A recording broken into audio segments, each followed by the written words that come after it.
बाहर निकलने का नाम ही नहीं ले रहा। सो गया क्या अंदर? कमाल के लोग, दूसरे के टाइम की तो कोई वैल्यू ही नहीं।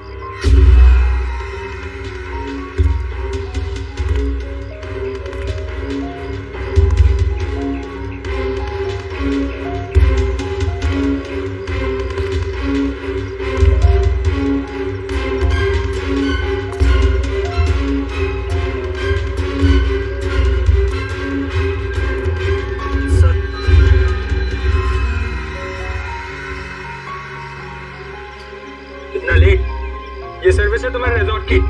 सॉरी सर, आपने कैची मांगी थी, वो तो नहीं मिली। चाकू लेकर आया, इससे काम हो जाएगा। तो ब्लडी लाउजी पीपल, 10:30 हो गए, मीटिंग्स करनी है, अपॉइंटमेंट्स है, और अंदर ये आदमी बैठ के धरना दे रहा है। सर, आप अंदर नहीं जा सकते सर। हेलो, भैया, सुन रहे हैं आप? ओ भाई साहब, जल्दी कीजिए, मुझे लेट हो रहा है। शराफत नाम की भी कोई चीज होती है, घड़ी बनाकर बैठ गए हो। इग्नोर करने की भी हद होती है यार। अरे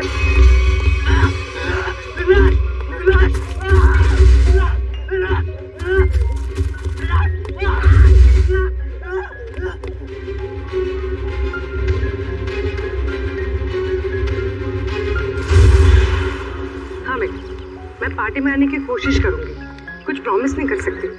मेरा जॉब ही कुछ ऐसा है यार, कभी भी कुछ भी हो सकता है। ठीक है, चल अब मैं रखती हूँ, बाय। नहीं, बिल्कुल नहीं चलेगा। रात को 1 बजे 2 बजे कोई भी कभी भी आके चले जाएगा। जवान लड़की के घर में रात के टाइम में किसी लड़के का आने का मतलब हम अच्छी तरह से जानते हैं। क्या चल रहा है यहाँ पे? हाँ? और ये रो क्यों रही है? आप इनसे ही पूछिए ना, इसे क्या चला रखा है यहाँ पे। देखिए मैडम, ये सोसाइटी है और हम सब फैमिली वाले हैं, और ये कैसी कैसी हरकतें करके रखी हैं यहाँ। हरकतें? आपका क्या मतलब है?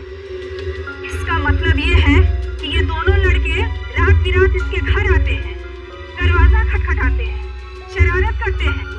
और तुम एक बात कान खोलकर सुन लो, तुम यहाँ से खुद से चली जाओ, नहीं तो हम सब मिलकर तुम्हें जबरदस्ती यहाँ से निकाल देंगे। एक मिनट, शांत हो जाइए आप लोग। कौन है ये लोग? मुझे नहीं मालूम कौन है ये। 2 दिन से मेरे रूम पार्टनर नहीं है, और ये लोग रोज रात को आके मुझे तंग करते हैं, जबकि मैंने इनको कभी देखा भी नहीं है। देख जिया, झूठ मत बोल, तू ही हमें बुलाती है और अब पहचानने से मना कर रही है। हाँ, कसम से, हमेशा खुद ही फोन करके बुलाती है हमें। देखो, झूठ मत बोलो, मैं तुम लोगों को नहीं जानती हूँ। पता नहीं ये लोग मुझे क्यों बदनाम कर रहे हैं। देखो, झूठ और सच का फैसला कहीं और जाकर करना, समझी? गुप्ता जी, इस बात का फैसला अभी कीजिए, और अगर आपसे भी नहीं होता है तो हम सब मिलकर इस लड़की का कमरा खाली कर देंगे। प्लीज सर, ऐसा मत कीजिए। देखो, मैं तुम्हें भाड़े पे एक घर देने के वक्त कहा था ना, हमारे सोसाइटी का रूल बहुत सख्त है, क्या बोला था ना? बोलो।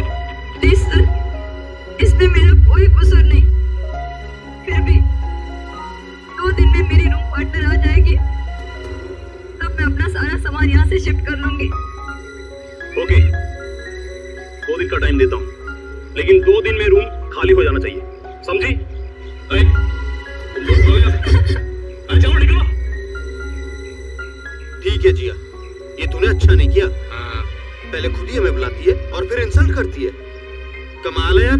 चल चल। जिया, रूम, अगर तुम बेकस हो तो सब सामने आ जाएगा। रूम।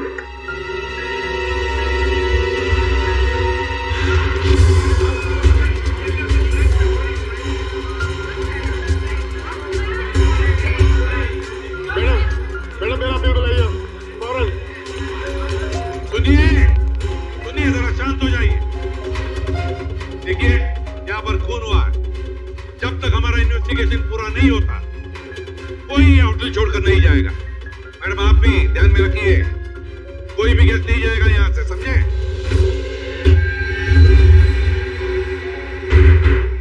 सर, बॉडी नहीं है। बॉडी नहीं है?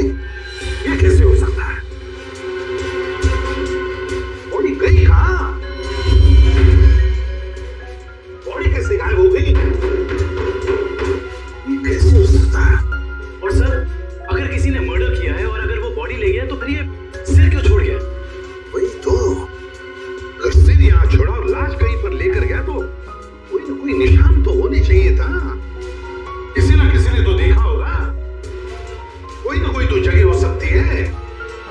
कहां कहां गई लाश? हुआ क्या यहाँ पर?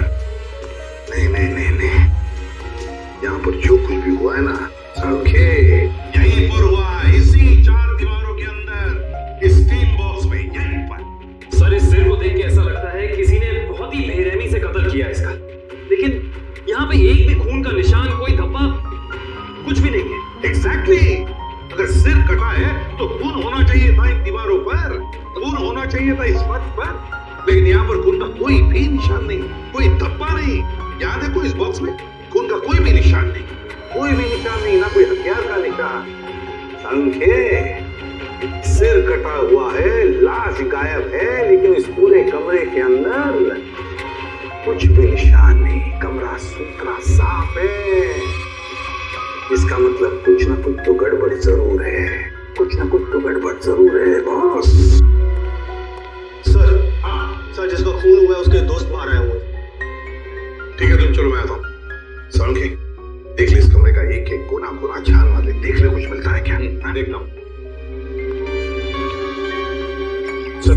तो ये रहे। आप लोग रजत के दोस्त हैं? जी सर। आखिरी बार कब मिले थे रजत? सर आज सुबह ही मुलाकात हुई थी। तो क्या कुछ फर्क लगा आपको रजत के बर्ताव में?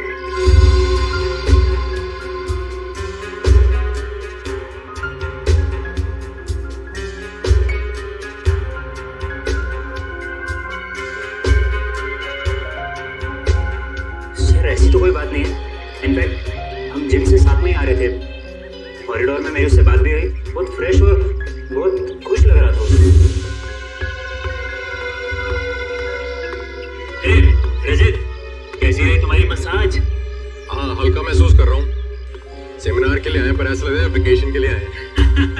लगा तुम वाकई में वेकेशंस के लिए आए हो। फिर सेमिनार में सो मत जाना। नहीं, मैं आधे घंटे के लिए स्टीम बात कर लूँ, फिर टॉक्सिन्स भी क्लीन हो जाएंगे और मैं फ्रेश भी लगूंगा।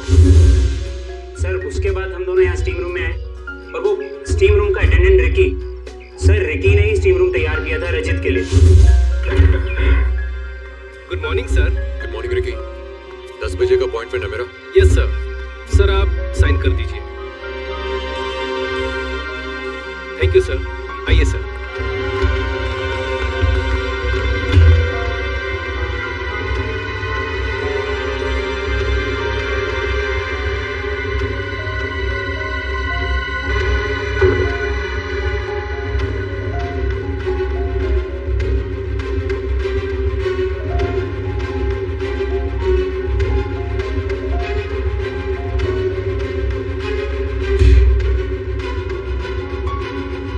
कितना टाइम लगेगा? सिर्फ 25 मिनट। चलो जी, एंजॉय कर, पेपर्स में मिलते हैं। चल ठीक है, ओके। स्टीम रूम का अटेंडेंट रिकी। रिकी, ये स्टीम रूम का अटेंडेंट रिकी कहाँ है? जरा बुलाओ उसे।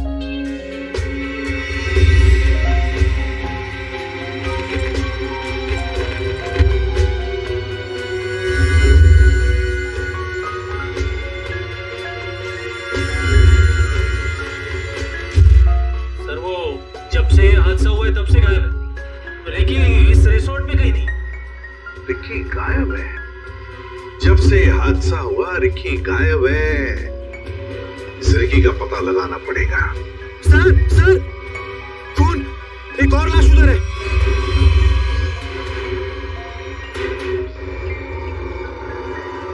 ये हो क्या रहा है आपके होटल में? हाँ, इससे मिला है जिसकी लाश गायब और अब ये दूसरा खून। सर मैं तो खुद परेशान हूँ, ये क्या हो रहा है, मैं समझ नहीं आ रहा सर। अब आ रही है। देखो फिंगरप्रिंट चेक करो इस पर। सो ये खाली ब्रीफकेस, स्टील की ब्रीफकेस, वो भी खाली। जरूर इसमें कुछ ऐसा सामान था जिसकी वजह से शायद इसे मारा गया। सर, ये 2 ग्लासेस। दो ग्लासेस। स्टिक वगैरह के तो कोई मार्क नहीं, लेकिन लेकिन एक बात तो पक्की है कि यहाँ पर इसे मिलने कोई आया तो था जरूर। कोई ऐसा आदमी जिसे शायद जानता था, जरूर जानता होगा उसे। क्या नाम क्या था इस गेस्ट का?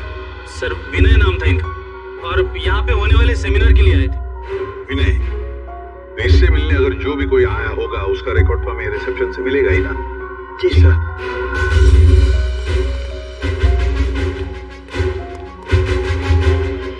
देखो, विनय के बारे में और कुछ जानना चाहते हैं हम। ये विनय कब आया था यहाँ पर? सर मिस्टर विनय ने आज सुबह ही चेक इन किया था हमारे रिजॉर्ट में, करीब 8 बजे। 8 बजे? जी। अकेले ही आया था या कोई साथ में भी था उसके? अब नहीं सर, वो अकेले ही थे। उनके रूम में कोई बाहर से विजिटर आया था? नहीं सर, बाहर से तो कोई नहीं आया था, लेकिन उनके सेमिनार से उनके रूम में कोई गया हो तो उसका पता नहीं हमें। अच्छा, विनय के बारे में कुछ खास बात याद आती है तुम्हें? मेरा मतलब है कुछ भी, यू नो? आपके रिसोर्ट में इस ब्रीफकेस के लिए कोई पर्सनल लॉकर है? आई एम सॉरी सर, हमारे रिजॉर्ट में ऐसी कोई फैसिलिटी नहीं है। ओके। हाँ सर, उनके पास एक छोटा सा स्टील का ब्रीफकेस था जिसे वो कुछ ज्यादा ही संभाल के रख रहे थे, और उसके लिए उन्होंने पर्सनल लॉकर के बारे में भी पूछा, बट सर हमारे रिजॉर्ट में ऐसी फैसिलिटी नहीं है।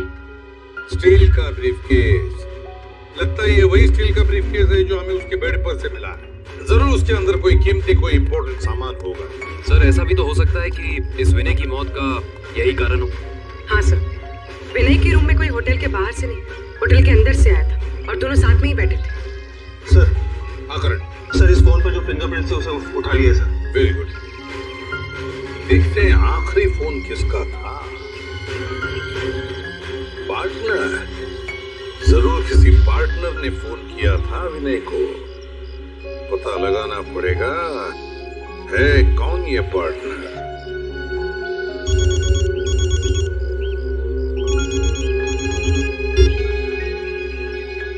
हेलो, हाँ, तुम आज से ही काम शुरू कर दो, ये जरूरी है।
दरवाजा खोलो जिया।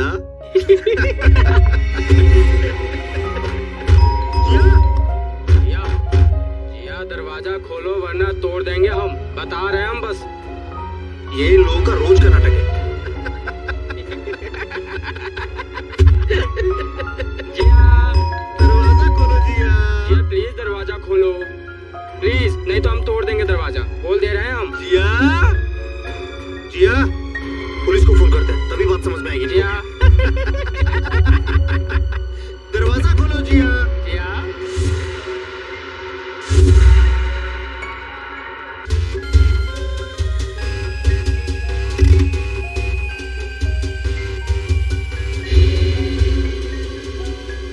सर, आता रहेगा। सर इसकी खोपड़ी में एक अजीब बात है। अच्छा,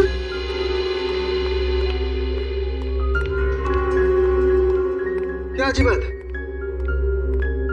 सर इसकी गर्दन पे ना तो किसी चीज से काटने का निशान है और ना ही तोड़ने का। लेकिन कोई ना कोई निशान तो जरूर होना चाहिए। हाँ, कोई निशान तो होना ही चाहिए। अगर हथियार का नहीं है तो किसी और चीज का निशान होना चाहिए। चाहिए जिससे मारा गया। और इसकी खोपड़ी का अंदर का हिस्सा बिल्कुल खाली है। ऐसा लगता है जैसे कि सारी चीजें पिघलकर बह गई हो। ऐसा कैसे हो सकता है तारिका? इसके अंदर कोई मोम तो होता नहीं। खून है, मसल्स हैं, टिश्यूज हैं। हाँ, लेकिन ये खोपड़ी बिल्कुल खाली है। अच्छा तारिका, इसकी खोपड़ी में से जो फ्लूइड निकला था, तुम उस फ्लूइड को चेक करो, उसमें जरूर कुछ ना कुछ मिलेगा।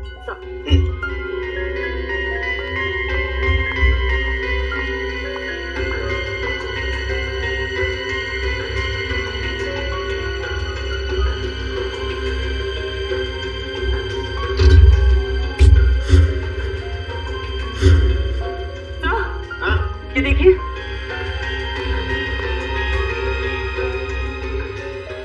अरे एसिड, इसकी खोपड़ी के अंदर एसिड। सर इसका मतलब है एसिड या किसी केमिकल से इसके सर के अंदर के हिस्से और इसके शरीर को पिघला दिया गया और फिर स्टीम बॉक्स के ड्रेन पाइप से बाहर निकाला गया। हाँ, वो भी 30 मिनट के अंदर। सर ये कैसे हो सकता है? हमने तो पढ़ा था कि कॉन्सेंट्रेटेड एसिड में किसी भी बॉडी को पिघलने के लिए कम से कम 20 घंटे लगते हैं। You're right, श्रेया, 20 घंटे ही लगने चाहिए, लेकिन इस केस में ऐसा नहीं हुआ। एक और बात, इस ड्रेन पाइप में मुझे कैल्शियम फॉस्फेट, जिससे इंसान की हड्डियां बनती है, वो और कुछ टिश्यूज के टुकड़े मिले हैं। मुझे लगता है जिस एसिड से इस आदमी के शरीर को पिघलाया गया है, ये एसिड किसी की इन्वेंशन है, कोई नई खोज। हाँ सर, उस बोतल के निचले हिस्से से जो निशान बना था जिस केमिकल से, वो भी एसिडिक है और हमारे किसी केमिकल से मैच नहीं करता। लेकिन सर, अगर इस एसिड ने रजीत की बॉडी को पिघला दिया, तो फिर वो स्टीम बॉक्स क्यों नहीं पिघला? वो इसलिए क्योंकि ये एसिड किसी मेटेलिक चीज को नहीं पिघलाता है, और इसीलिए इस एसिड को कांच की बोतल में रखा गया था। सर फिर तो उसे बहुत दर्द हुआ होगा। नहीं वंश, मुझे नहीं लगता है इसे दर्द महसूस हुआ होगा। क्यों सर? क्योंकि श्रेया पहले इसे बेहोश कर दिया गया था। मतलब पहले इसे बेहोश किया गया, फिर मारा गया, उसके बाद स्टीम बॉक्स की ड्रेन पाइप से बहा दिया गया। बहुत ही डरावना और भयानक तरीका है किसी की जान लेने का। हाँ, और बहुत ही अजीब भी। ये सब कैसे किया गया होगा, ये कौन सा एसिड है, ये सब पता लगाने के लिए मुझे थोड़ा वक्त लगेगा। लेकिन सर, अगर ये किसी का आविष्कार है, नई खोज है, तो जाहिर सी बात है उसने उसके पेटेंट को रजिस्टर करवाया होगा। बिल्कुल करवाया होगा। इंटरेस्टिंग। इसका मतलब जिसने भी पेटेंट रजिस्टर करवाया है, उसकी सारी इंफॉर्मेशन हमें गवर्नमेंट ऑफिस से मिल सकती है। हेलो, क्या? रजीत का? ओके। अभी पता चला है कि विनय ने जिस पार्टनर वाले नंबर पे फोन किया था, वो और किसी का नहीं बल्कि रजीत का नंबर था। इसका मतलब विनय और रजीत एक दूसरे को जानते थे, और रिजॉर्ट में विनय के कमरे में हमें जो 2 ग्लासेस मिले थे, उनमें से एक ग्लास शायद रजीत का था। अब तो विनय के घर वालों से ही पता करना पड़ेगा। लगता है रिकी घर पर नहीं है, तोड़ दो दरवाजा।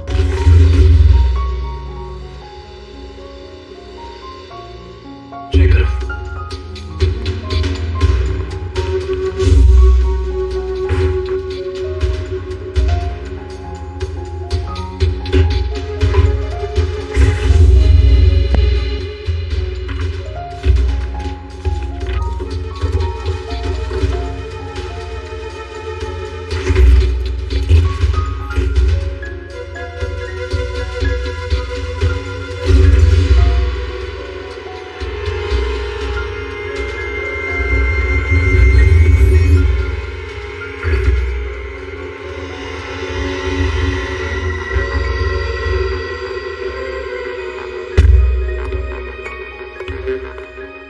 ये बोतल देखो, इसका नीचे का हिस्सा बिल्कुल वैसे ही है जैसा निशान हमें रिजॉर्ट के स्टीम रूम में मिला। ओह, तो इस केमिकल से रिकी ने रजीत की बॉडी पिघलाकर उसका खून कर दिया है। हाँ, लेकिन एक स्टीम रूम का अटेंडेंट किसी को इतनी चालाकी से नहीं मार सकता।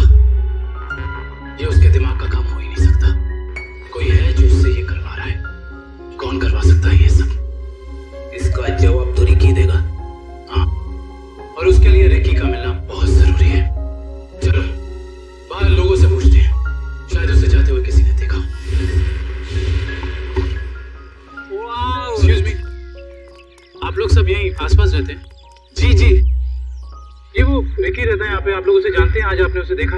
हाँ सर, मैंने देखा उसे। बड़ी जल्दी में लग रहा था और एक बैग भी था उसके हाथ में। अच्छा, यहाँ से किस तरफ गया था वो? सर उस तरफ। उस तरफ? हाँ सर, एक ट्रक आया और रिक्की उस पर बैठ के निकल गया। थैंक यू, चलो उस डायरेक्शन में देखते हैं।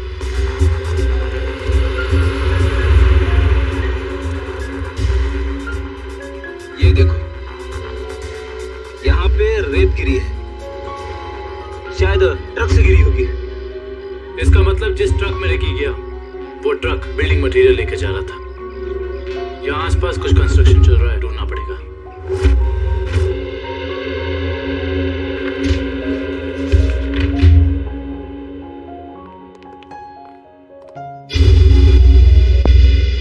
जी कहिए। सीआईडी। सीआईडी? जी, पिछले हफ्ते में जितने भी एसिडिक केमिकल्स को पेटेंट कराया गया है उन्हें रजिस्टर करवाने वालों के नाम और पते हमें चाहिए। केमिकल का कोई नाम भी तो होगा। आप वो फाइल हमें दे दीजिए, हम खुद ढूंढ देंगे। ठीक है।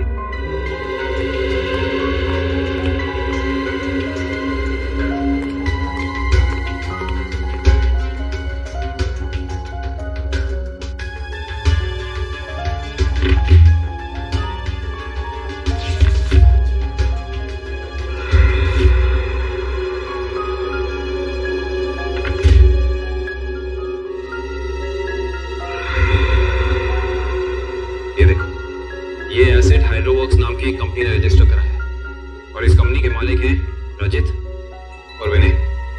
इसलिए विनय के सेल फोन पे रजित का नंबर पार्टनर के नाम से सेव था। रजित अपने खोज से मरा और उसका पार्टनर विनय एक बंद कमरे में मरा हुआ मिला। इंटरेस्टिंग। ये केस तो और भी ज्यादा उलझता जा रहा है।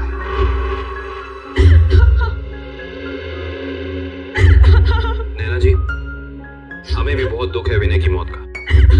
हम आपका ज्यादा वक्त नहीं लेंगे। हाँ, लेकिन आपसे थोड़ी जानकारी चाहिए हमें। मुझे तो अभी भी समझ नहीं आ रहा कि विनय से किसी की क्या दुश्मनी हो सकती है। बेहद शरीफ और मिलनसार इंसान थे मेरे विनय। अच्छा, ऐसा कोई हादसा या कभी उनकी किसी के साथ कोई तू मैं हुई हो या कोई दुश्मनी, अब कुछ याद है आपको? दुश्मनी तो कोई नहीं थी, पर हाँ, कुछ दिनों से उन्हें कुछ धमकी भरे फोन जरूर आ रहे थे। धमकी? कौन थे ये लोग? मालूम नहीं, पर मैंने बहुत समझाया उन्हें कि उन्हें जाके पुलिस में कंप्लेंट कर देनी चाहिए, और उन्होंने मेरी एक ना सुनी। कहते रहे कि कोई मजाक कर रहा होगा। सीरियसली लिया ही नहीं इस बात को। नैना जी, आप हमें हाइड्रोवर्क्स के बारे में क्या बता सकती हैं?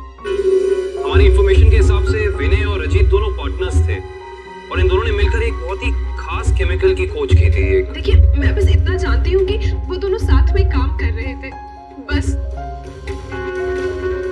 देखिए नैना जी, उसी केमिकल का इस्तेमाल करके पहले किसी ने रजीत को और फिर विनय को मार डाला। ऐसा कैसे हो सकता है?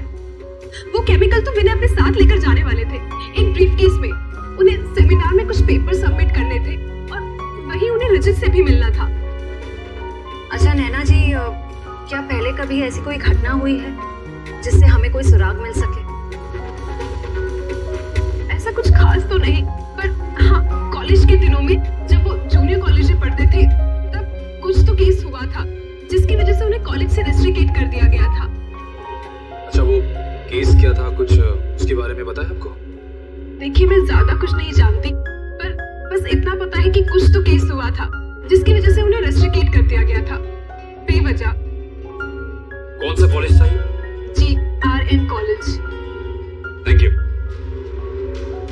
विनय और अजीत के खून का इस कॉलेज की घटना से क्या संबंध है, पता करना पड़ेगा।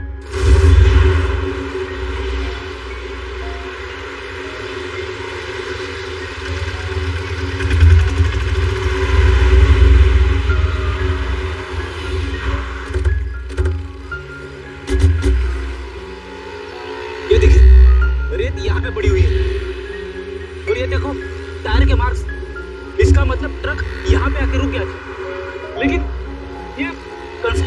भी तो पड़ता है। यही वजह है कि अब हमें ये पूरी जगह चेक करनी होगी। आओ अंदर चलकर देखते हैं।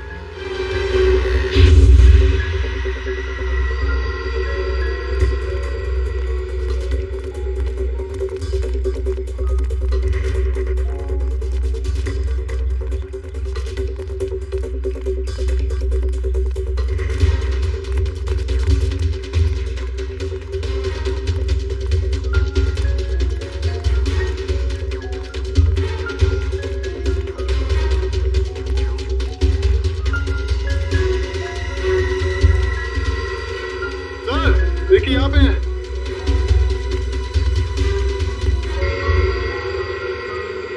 देखिए देखिए, ये तो ठंडा पड़ गया। हाँ सर, इसकी स्किन भी कड़क हो गई है। पहले से हॉस्पिटल पहुंचा। निशिता, एम्बुलेंस बुला।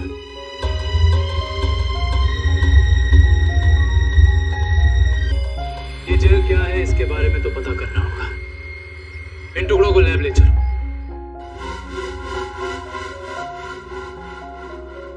जिस तरीके का केमिकल हमें क्राइम स्पॉट पे मिला है, उसी तरह का केमिकल मैंने बनाया है, और ये केमिकल मैं इस बॉक्स में डालता हूँ। अरेगा, बॉडी टेम्परेचर मिला? नॉर्मल है सर। गुड। इस स्टीम बॉक्स में जो बॉडी है, ये लगभग इंसान की बॉडी की जैसे ही है। आपका कहने का मतलब है क्लोन की तरह? ऐसे ही समझ लो। अब इस मशीन में हमने जो केमिकल डाला है, उसकी स्टीम हम स्टीम बॉक्स में पास करते हैं। लगभग 30 मिनट तक हम स्टीम पास करते हैं। उसके बाद देखते हैं क्या होता है।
गजब हो गया सर, 30 मिनट में पूरी बॉडी डिसॉल्व हो गई।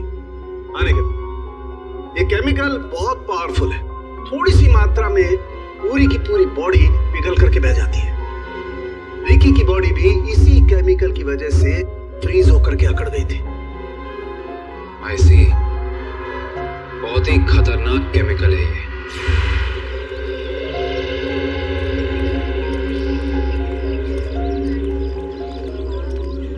एक्सक्यूज मी, हम लोग सीआईडी से 2005 के केस के सिलसिले में आपसे थोड़ी पूछताछ करनी है। 2005? ये तो बहुत पुराना केस है, लगभग 9 साल पुराना। आप रमेश जी से पूछिए, वो यहाँ के सीनियर है। Thank you. रमेश जी, हम लोग सीआईडी से 2005 में एक घटना हुई थी जिसमें रजित और विनय का नाम आया था। रजित और विनय? सर, क्या है कि हर साल इतने लड़के लड़कियां आते हैं तो नहीं, उस केस में इन दोनों लड़कों को रेस्ट्रिकेट किया गया था। रेस्ट्रिकेट? अरे हाँ, याद आया, उस साल कॉलेज के एक स्टूडेंट की मौत हो गई थी और इन दोनों लड़कों का नाम भी उस केस से जुड़ गया था। काफी बवाल हुआ था। ये स्टूडेंट कौन था और उसकी कैसे हुई? मैडम बहुत अजीब तरीके से हुई थी। ये किस्सा लेबोरेटरी में हुआ था।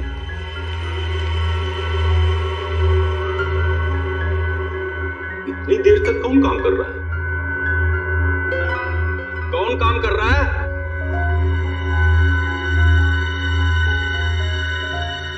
अरे भाई, खोगे का काम में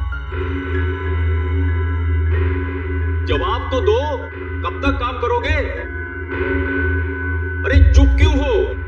बताओ, मैं लेबोरेटरी बंद करूं या खुली रहने दूं?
दुनिया का सबसे बड़ा आविष्कार जो अब मेरा होगा। बिल्कुल तुम्हारा है। Thank you. वेलकम।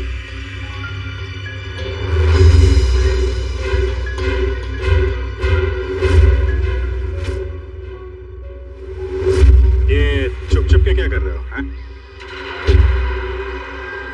क्या कर रहे हो चुप चुप के? आगे मत बढ़ना। वरना ये बोतल इसी के साथ मैं फोड़ दूंगा। मत बढ़ना आगे, कह रहा हूँ आगे मत बढ़ना, नहीं तो ये मारा जाएगा। तुम यहाँ से जा नहीं सकते हो, छोड़ो उसे। आगे नहीं बढ़ना, कहा ना मैं शूटिंग मारा ने पीछे रहो, आगे मत बढ़ना।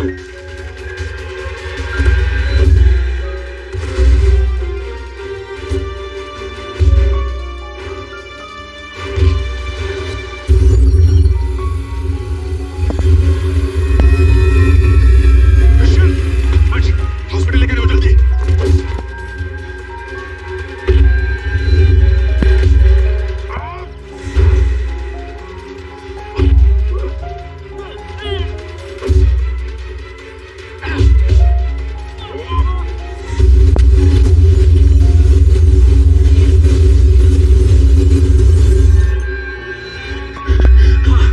मेरी मारो उसे। मैंने और रजत के केमिकल का इस्तेमाल करके मैंने संपत को लैब में मार डाला। तुम यहाँ क्या कर रहे हो? और संपत के बनाए हुए केमिकल पर अपना नाम डालकर मैंने उसे बेच दी। क्यों किया तुमने ऐसा? मुझे पैसों की जरूरत थी। मेरे खर्चे पूरे नहीं पड़ रहे। और जब मुझे पता चला कि संपत ने एक ऐसे केमिकल का आविष्कार किया जिससे बॉडी फ्रीज हो जाती, उसकी इंटरनेशनल मार्केट बहुत ज्यादा थी। उससे वो केमिकल हासिल करने के लिए मैंने उसे भी मारा। रजित और विनय को उन्हीं के खोजे हुए केमिकल से मार दिया और केमिकल बेच के पैसा कमाना चाहते थे, क्यों? हाँ। और इसमें वो स्टीम रूम का अटेंडेंट रिकी, उसने तुम्हारी मदद की। हाँ, लेकिन मैंने उसे पैसे दिए थे। इस बॉटल का सारा केमिकल टीम बॉक्स में डाल देना। जैसे ही काम खत्म हो जाए इस बॉटल को गायब कर देना। चलो। हाँ, समझ गया। चलो निकलो। मैंने पहले विनय को मारा।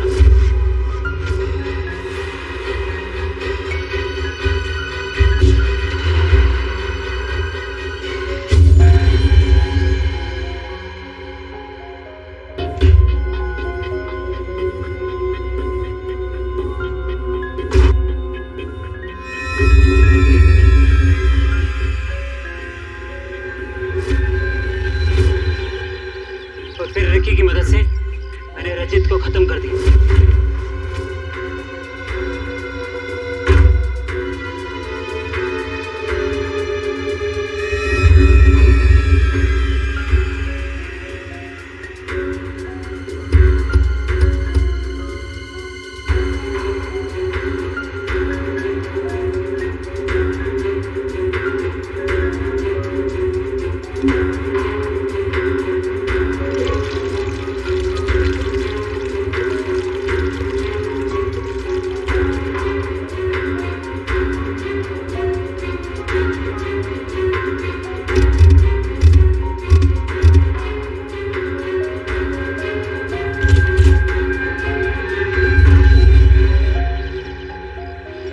रिकी तो तुम्हारा साथी है ना, फिर उसे मारने की कोशिश क्यों की तुमने? रिकी मुझे ब्लैकमेल कर रहा था। मैं सोच रहा हूँ कि जुबान भी कितनी कीमती चीज है। अगर फिसल जाए तो करोड़ों का नुकसान करा दे, इज्जत गवा दे, फांसी चढ़वा दे। वो केमिकल की बोतल मेरे सीने में 2 मर्डर्स के राज बहुत ज्यादा है। जुबान झेल नहीं पाएगी, वजन तो करना ही पड़ेगा। चलो पैसे पकड़ो और अपना मुंह बंद रखो, समझे? उसी केमिकल से मुझे डरा रहा था। क्या करता? जरूरत थी और मजबूरी। समाज की भलाई के लिए की गई खोज का गलत इस्तेमाल किया है तुमने। 3 खून किए हैं। तुम जैसे लोगों के लिए कानून ने भी एक खोज की है, फांसी। आप लोगों को जरा सा भी एहसास नहीं हुआ कि आप लोग सब मिलकर एक अकेली लड़की के साथ इतनी नाइंसाफी कर रहे थे?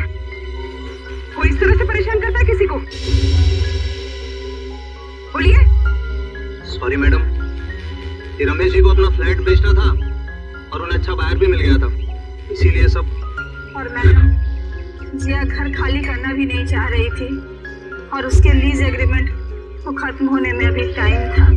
मैडम, ये रमेश जी ने एक दिन आकर हमें अपनी तकलीफ बताई और हमसे हेल्प मांगी। तो आप लोग ने मिलकर ये ड्रामा किया, एक लड़की के कैरेक्टर पर कीचड़ उछाला।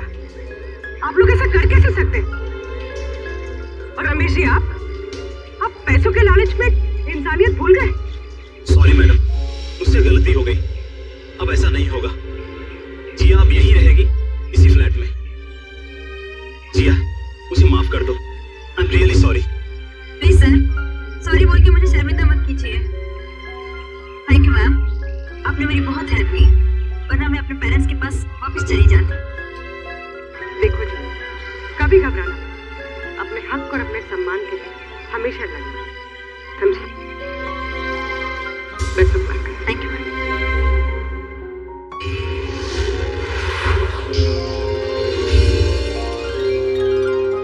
If you want to enjoy more case files content like this, please subscribe to our channel and click the bell icon.